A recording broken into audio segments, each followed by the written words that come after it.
Good morning, mostly ladies and some gentlemen.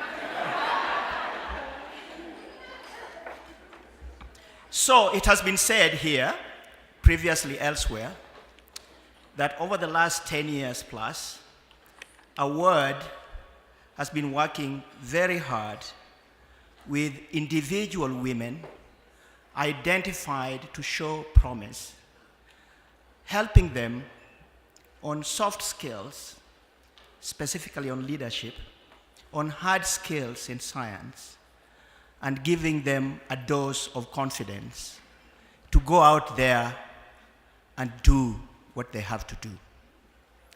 And it has also been said that AWARD has done a great job at that. The vision has been, over this period, a world in which women thrive as they should. That focus on individual women continues, as I understand, and AWARD is actually promising to continue that.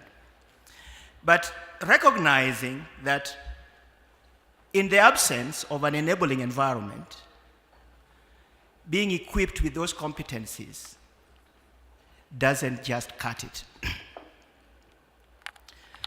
For in our institutions and in our systems, we still have very visible macro and micro inequities and other environmental bottlenecks that prevent the well-prepared and very competent women from being able to deliver. So in fact, instead of thriving, they're actually surviving.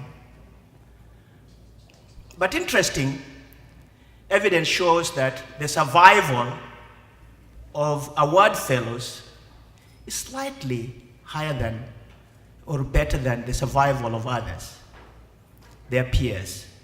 So there's something good there, but at the same time, we can't stand by and just create survivors who are actually competent to thrive. So AWARD is now trying to pay attention to doing something about the enabling environment, i.e. do something at the institutional level to address some of those remaining challenges. The two panels on today's agenda try to explore perspectives from a range of stakeholders who are involved in ARD, including at national as well as international levels. Those that implement programs or projects, and donors or institutions that use donor funds to translate those investments into changes in women and their lot. Both panels focus on improving numbers, and you have it on your agenda, improving numbers as well as experiences of women in science. Panel 1 will look specifically at perspectives from implementing institutions, and panel 2, which will follow later, will look at funding and investment dimensions of this challenge. The plan, we have 3 panelists on each panel, and I'm going to try, and my sister Patricia will help me, to reserve at least 10 minutes at the end of each panel so that we can also engage the audience in this conversation. So as you listen and think about some questions or comments you want to make, just jot them down, and if you are lucky, I will give you a chance to do that. So I would like to start with panel 1. Panel 1, as I've said, it focuses on improving numbers and experiences of women in research, but specifically institutional perspectives. So first I would like to invite a lady who currently is showing what AWARD can do where she works. She was the first female student to enter ag sciences in her country, to be the first bachelor's student. I can't imagine one woman sitting in a class of many men and being the only in the whole faculty, and probably being quite young as well. She served as head of the animal science department in that university. She was again the first female dean in the School of Agricultural Sciences, where she in fact served all the 2 terms that are allowable. She has also served in many boards, including in banks. She holds a degree in agricultural sciences, a master's in animal science, and a PhD in reproductive physiology. Ladies and gentlemen, please welcome Judith Lungu, who is the Dean, Vice Chancellor. Judith, if you could just come over here. Judith is the Deputy Vice Chancellor of Mulungushi University in Zambia.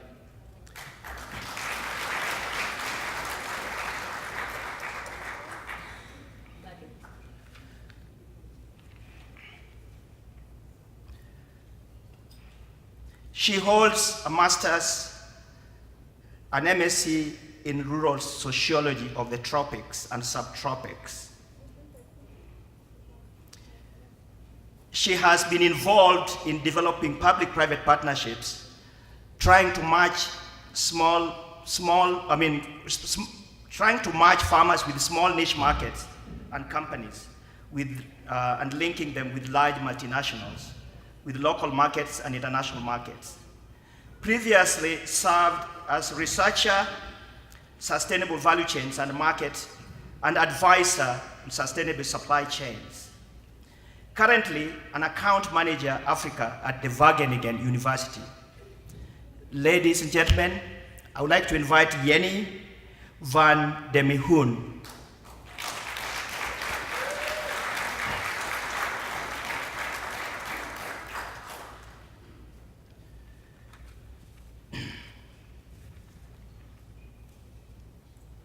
Obtained her bachelor's degree not very long ago, by the way, in 1998 in molecular biology, and subsequently a PhD in molecular genetics and wool science. Not very long ago was senior lecturer, Department of Animal Science.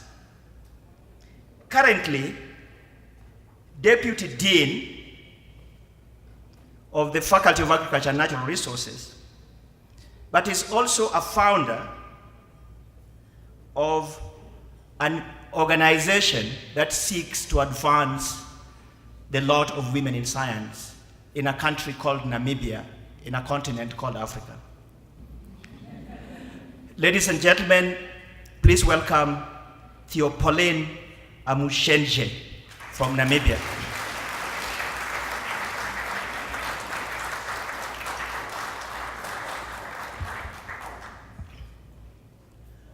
So we have only 35 to 40 minutes.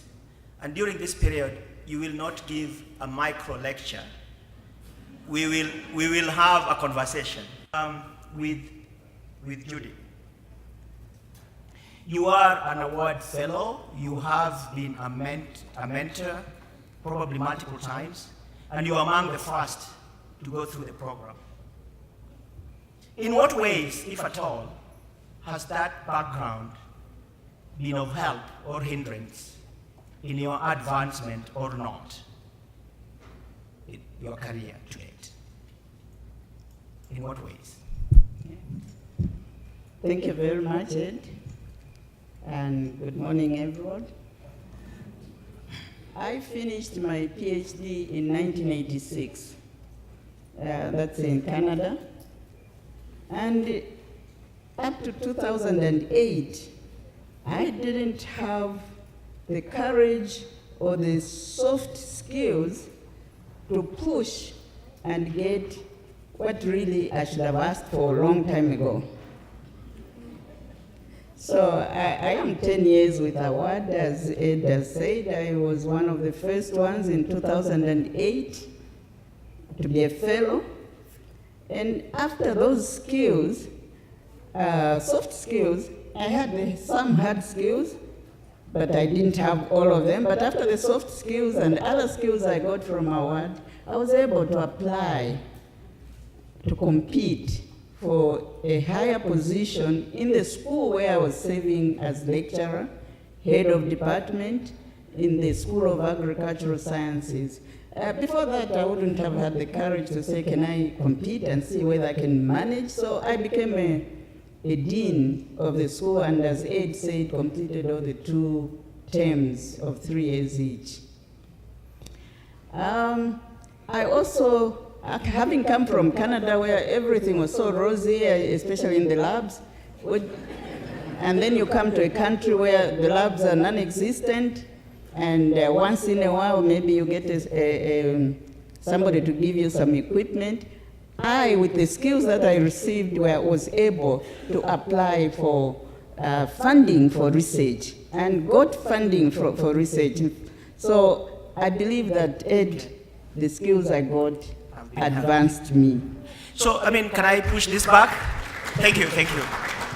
Can I push you back and say, if you look at your peers, so we are doing an experiment here. Those who did and those who didn't, okay? So if you look at your peers, those who did not go through AWARD, but probably your contemporaries, at least age-wise, and maybe in terms of when they went to school and so on. What do you think is the difference? Would you have been where you are, let me put it that way, if you use that as the benchmark, if you had not gone through AWARD? But, and specifically, can you give some examples of why or why not? I was always considered timid. Timid? Yeah. That I wouldn't ask for things, I would keep quiet. So there are some of my, who are of the same age with me, who probably went through the same degrees, who didn't have that push to advance their careers. I mean, my career was advanced at a very late age, but all the same advanced. Because I was given that opportunity to have the skills to do that. So what you're asking is where are those now? Yeah, yeah. Well, some are still just lecturers. Some have disappeared from the system. I have some whom I finished with my first degree, who came after me in the School of Agricultural Sciences, who are doing a great job. Have never worked in their lives, but they've been very good mothers, parents, wives. Okay. So. Yeah. Okay, I think we'll come back to this. We'll come back to this. I would like to shift to Theo before I come to Yenny, and maybe start with a question that is probably very easy for you, Theo. You founded Namibia Association for Women in Science. Why? Thank you for the question, and good morning, everyone. Yes, the reason I founded the Association for Women in Science is because I observed. Allow me to start by just giving a brief history about my country. I'm from Namibia, and in 1992, the University of Namibia was established. That was 2 years after our independence. And at a time, we had about 3,000 students and only about 60 academic staff. And science has always been perceived as a male occupation. And however, a lot has been done to encourage women and girls to take up science. And recent studies show that there is a higher proportion of women who are graduating with degrees, with degrees in science. And however, this is at undergraduate level. So when it comes to upper level, when I say upper level, I mean PhD, professorship, women are underrepresented in Namibia. So there's also a leakage of women from the field, from STEM field. And the majority of women, they become stagnant as lecturers and technologists. They are not able to advance. So even currently, the statistics at the University of Namibia, and for many years we have had one main university. It's only recently the Polytech was also turned into a university. We didn't have many. I mean, at the University of Namibia, the lecturers. Let me put it this way. Those who are at upper level of management, they are mainly male. So you find fewer women. So there was a need to empower women, to encourage them, to have a platform where women can come together and share ideas, and such as maybe criteria for promotion. If I can even give an example, this week we have a Senate meeting, or there's supposed to be one on Tuesday while I'm here, and we were informed, a spreadsheet or a list of professors were forwarded to us at the University of Namibia, and we were supposed to nominate those who will be then elected to represent us at council. And for you to be nominated, you had to be at least an associate professor. And I studied that list, and there were 48 professors. 21 of them were associate professors and 27 full professors. And only 4 were are women. Currently, 2018 statistics, and none of them are full professors. So there is a need to actually, increase the number of women. We hear you, we hear you, we hear you. Thank you so much. Thank you, and thanks for that passion as well. So, when did you know about AWARD? Oh, that's a very good question. Actually, I didn't know about AWARD until a few weeks ago, when I was invited by Ruforum, those of you who know Ruforum, to attend the biannual conference, which took place in Nairobi, Kenya. Yeah, I think about in October last month. And I was even questioned by my senior, that why was I invited? Why should I go? And they wanted to even to block me. Fortunately, the vice chancellor approved my my application to travel, and I was allowed to come. Now, I did meet a very wonderful woman, Wanjiru, at the women's session, and I got, we networked, and I got her contact details, and I wrote to her just to tell her that I met you in Nairobi, and because she did tell me about a platform about women, and they are going to have a conference next year in June, so I just wanted her to give me more information. That's when she then invited me to this. The rest is history. Yeah. The rest is history, isn't it? Yeah. Yeah. So I mean, one would wonder how. Would actually marvel at the alignment and the factual similarity between why you are setting this up and why AWARD was set up, and this all independent of each other. As we talked the other day, I was even feeling like you had read the original AWARD objectives, and that's why this question. Yeah. So anyway, I'll come back to you. I would like to go to Yenny for just a few more minutes. So you know that we are the issues we are discussing here. We are discussing issues about women empowerment, space for women, numbers of women in the decision-making places, and so on. How does that contrast with the current situation in Europe? Well, thank you, especially Wanjiru, for inviting me to this panel, because it has opened my eyes. And good morning, everyone. And I will be very honest and share you my real story. And I'll explain why it has opened my eyes. When I studied in Wageningen, I started my bachelor in 1977. 10% of the students were women. Now I am working in Wageningen, and I see women all over the campus. The majority, about 60% of the students are women. 55% of the PhD candidates are women. Wageningen University and Research. I should explain, it's not only university, but we are merged with a research center. 42% of the staff are women. So I thought, fine, you know, no issues.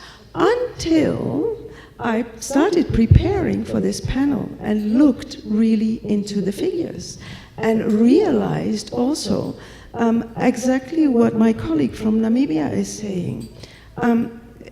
If you look at decision-making levels, full professors, we are doing very, very poorly. The ministry in the Netherlands of Education wants at least 20% of full professors to be women. We are below that level. We are 19% right now.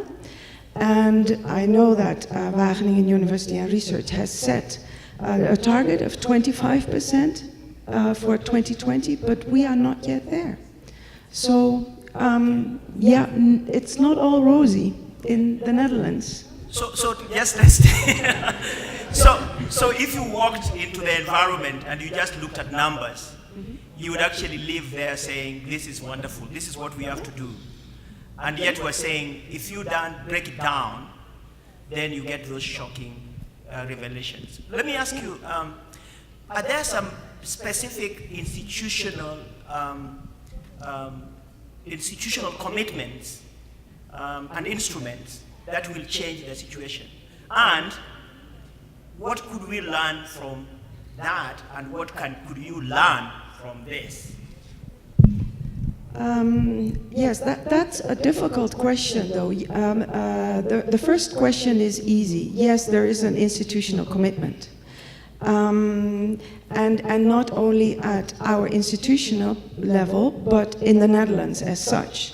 Even in Europe as such, what I discovered is that we are getting funding from the European Commission to develop gender equity plans and implement those. So that's at European level. At national level in the Netherlands, so that the ministry is also encouraging us, and there's naming and shaming. I found as preparation for this panel, and I said I would be honest with all of you, an article from March 2018 in the Dutch newspaper saying Wageningen didn't meet its targets. And I thought, oh my, you know. So yes, there is certainly institutional commitment, 25% full professors and personal professors by 2020. Now, how to get there basically is, it's everything that I have heard this morning. Yeah. Thank you. Being honest, as you said. I would like to come back to Judy. So Judy, you find yourself in this environment, a new university. Well, it was new before you got there. Now it is not new anymore, because it has gotten to a different level. But the question I wanted to ask specifically is, what are the kind of ratios of women, men in staffing, particularly at senior level, and how does that compare to the recent past that you are comfortable to compare that is? As you said, it's not such a new university, but it's also celebrating 10 years this year. Yeah, right. Because it started in 2008, and I joined in 2012. Okay. So I've been there 6 years now, maybe longer than Wanjiru. Okay. Well, in terms of staffing, we are, at the top. At the top, yes. We're actually 50-50, and I must say that my vice chancellor is female, and I'm deputy vice chancellor, I'm female. And at the time that we competed for these positions, and we started at the same time in 2012, we felt that it was it's something they wanted to see, whether the women would be at each other's throat. It was an experiment, kind of. It appeared to be an experiment, because this was the first time in Zambia to have something like that in a public institution, and not even in a private institution. Yeah. But we believe we have worked well together and have moved the university in some way. In terms of staffing, we are still at a very, very low level in terms of gender gap. We have 30% of the academic staff are females. But if you break it down to, according to faculty, and we just added faculties, science faculties in the last 3 years, in fact they are now in their third year, those are even worse. In the School of Agricultural Sciences, you have 2 females to, to about 30 males. So you're saying the ratio is very, worse on the science? It's worse on the science. Okay, yes. Thank you. And if you go to science, engineering, and technology, you have only one, which I'm so ashamed to say, one female in a faculty of 20. But the other ones are much better. So when you put them together, it comes to 30%. Okay. So the average looks good, but if you break it down, when you break down, it's terrible. Okay. Thank you so much. I want to come back to Theo.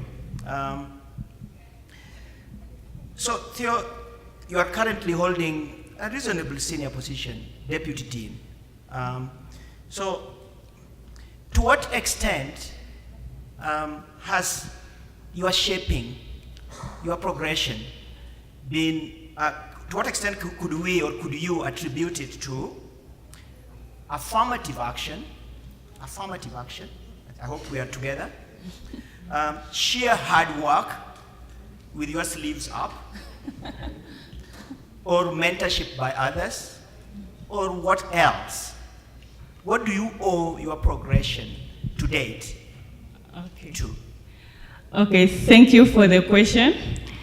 As you said in my biography that I completed my PhD in 2007. That was in Lincoln University in New Zealand. And then I came back to the University of Namibia in 2008. I was appointed to be the head of the Department of Animal Science. And it was quite a challenge just coming from study with a PhD degree. And it was after a year and a half, I resigned from that position because it was just too much for me to cope, I believed.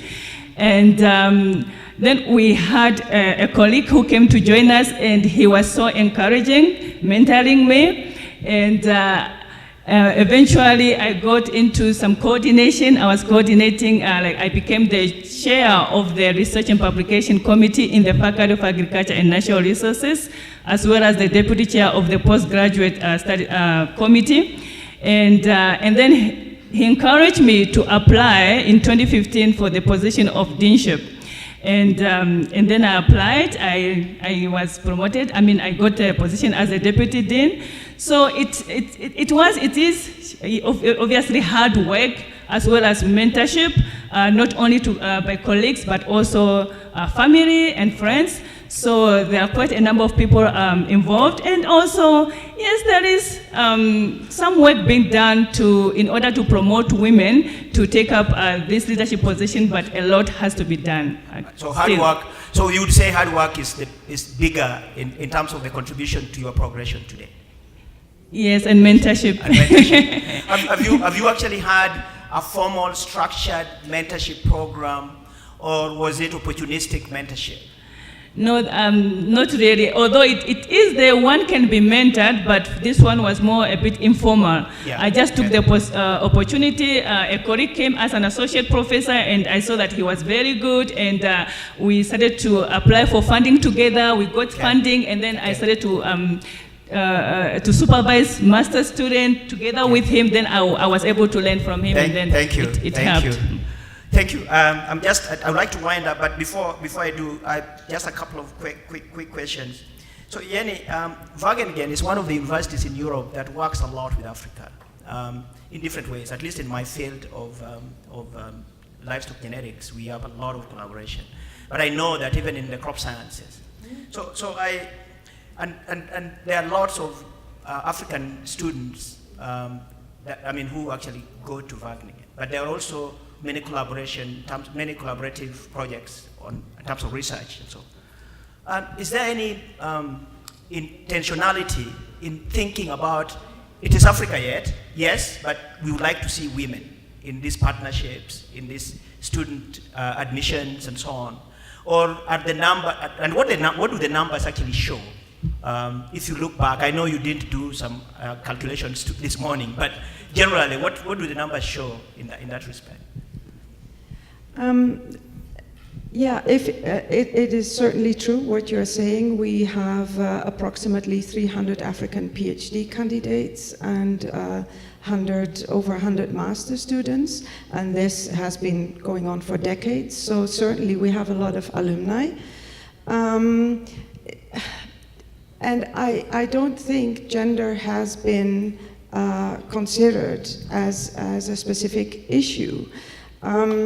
What I have seen also preparing in this panel is that, I think we all know the situation where somebody has politely written a report because they have done an audit, and basically they want to say something like, this is really rubbish what you are doing, but they find a polite way to formulate it. Yeah. Okay, so on gender, to be frank again, I saw that they were trying to find a very polite way to say, Wageningen, you have been so focused on excellence and on these kind of partnerships. And so that has been your focus, but you have forgotten about gender, and this has to be addressed. And in your position, what do you see as something you can make happen in that direction? Well, to give a very concrete example, right now an initiative is being developed for an African research chair. This is an initiative within Africa, and women will definitely get priority. Wageningen would certainly want to participate in this, and this would be a collaboration between an African university and Wageningen, and this is also one of the ways we want to address gender and diversity. Thank you so much. So ladies and gentlemen, a round of applause for them. Thank you so much. I would like to now give you a few minutes, how many? A few minutes to raise issues that are germane to the conversation we're having. Microphones quickly. Yes, right. please. Yes. My name is Phyllis Opari from the University of Energy and Natural Resources in Ghana. Okay. My question, I guess, will go to all of them because we're talking about institutional commitment. Yes. And my question is, how do we ensure that? Because we do our own thing as women. We come to AWARD, we have our science ladies, and we know what to do. But if the institutions don't take it up, it becomes an issue. So how do we foster that institutional commitment? Thank you. Yeah, you can do only so much as an individual. How do we make it systemic in our institutions? How do we make it happen? Let's get the other number two. What's number two? Please don't choose for me. Number two was not that person. Number two is here. Just pass the microphones to the person I have asked you to do it. So number two is here, number three is there, and if there's time, we will have a number four. Yeah. Thank you. My question still goes to Yanni. In terms of the African chair, we have 55 countries. Would the relationship of the country to the Netherlands play a role in where the chair is chosen? Okay. Thank you. So that's very specific to Yanni. It is about that chair question. Yeah, okay. Yes, please. Good morning. Thank you very much for a very interesting commentary, all three panelists. My name is Karen Duca, and I work at USAID Washington. And the question I have, this is really to all of you, whoever would like to tackle it. AWARD is doing a program called GRAD, which is about institutional strengthening. And throughout this week and in conversations with people, it really struck me that there's a need even to maybe develop a small office within maybe dean's offices. This is maybe something you can address in your position that is dedicated to faculty development and faculty life. You know, you could have occupying the office as mentors where people could just approach them and say, okay, here's my situation, here's how I want to progress, here are some gender barriers I'm encountering, maybe either, you know, it could be either male or female, but isn't it time for the institutions themselves to start investing a little bit more in developing a better culture, not just for women, but for men and women? And AWARD is happy to step into that role with GRAD, and maybe you guys should think about investing. Thank you so much, Karen. Thank you so much. Appreciate it. So, establishing a unit, an office, a desk, a bench, whatever you call it, that actually specifically looks after this particular issue in our institutions. Yeah. Okay. So let's see if we get time, I'll come to you. I know you don't want to release my microphone, but just hold it in your hand. Okay. Who wants to go first?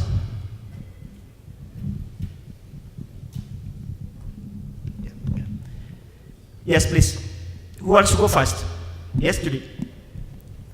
The institutional commitments,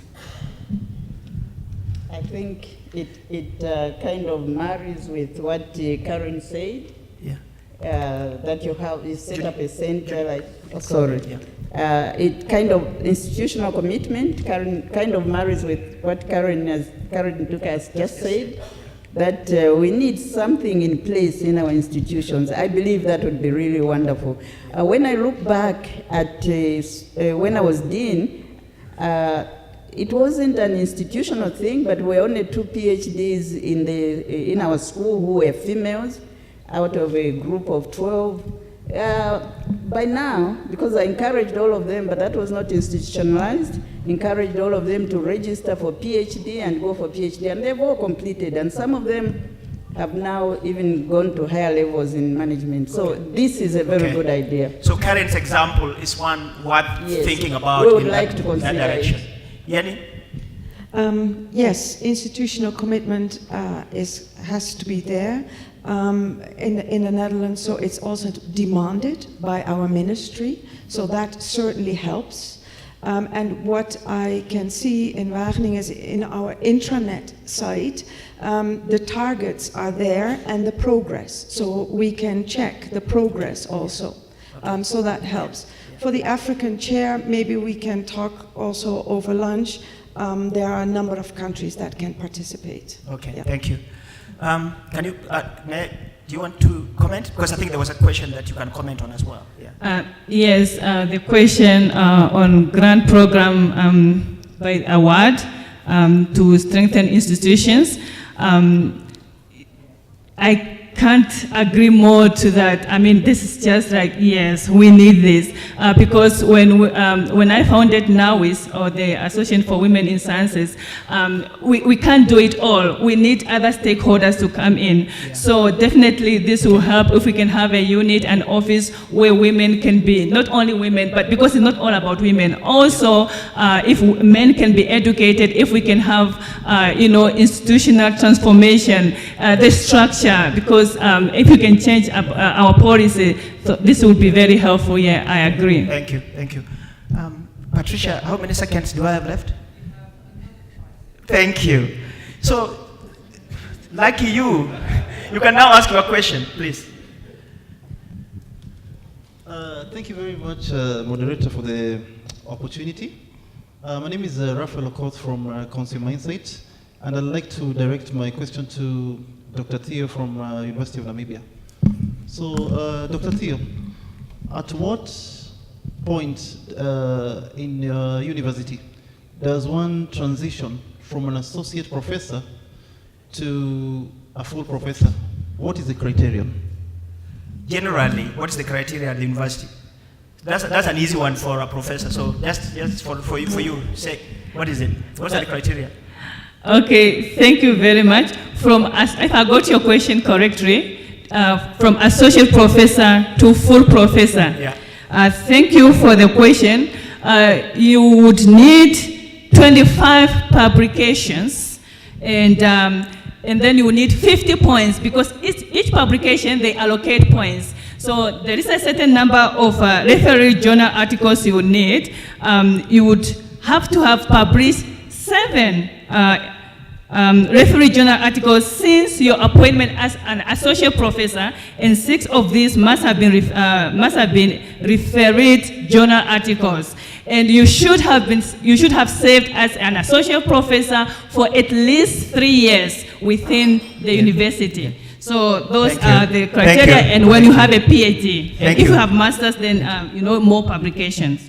So it's almost like it is here. You can just say them like this. I'm sure you are just about to apply. Okay. Is there anybody with a burning? I'm told I have one more minute. Is there anybody with one last thing they want to say? Something that you really think is worth saying before we close this? Because if not, I would like to. Well, first of all, thank you very much. Okay? And then I would like to thank our fantastic panel. Thank you very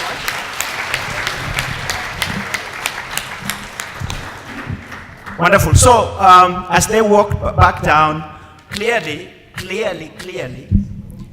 despite all those wrinkles, despite the wrinkles on the landscape, things are happening. But more importantly, the diagnosis is in our hands and our brains, so we don't need more diagnosis. We actually just need treatment. Yeah?